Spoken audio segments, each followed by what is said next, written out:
Ano naman kaya maganda sa bag niya? Tingnan mo kung anong meron ako. Burberry coat. Meron ka ba nito?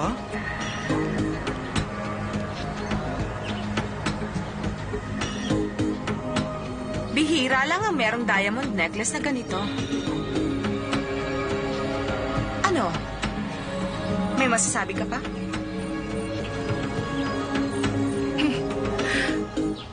Sandali lang. Wala ka na bang ibang gamit na dala? Talo ka. Hindi ah. Halika.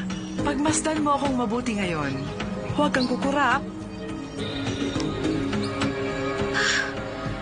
Kinaya mo ba ang ilong ni Julia Roberts? Ang daya mo, hindi mo man lang ako sinama.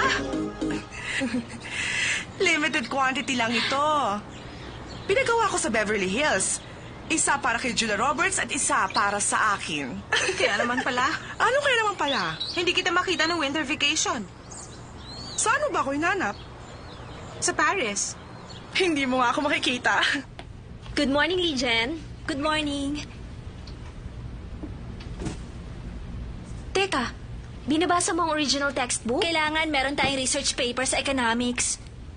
Pero ang sabi ng professor, ito ang babasahin. Bale, wala naman kung tutusin. Naisip ko lang naman na ang professor na katulad ni Franklin may pagka-stricto. Kaya naisip ko na basahin na rin ang librong to. Pag marami kang nabasa, marami kang may sasagot sa tanong niya. Tapos na ako. Siguradong bagsak na ako. Huwag kang mag-alala. Madali lang naman yan.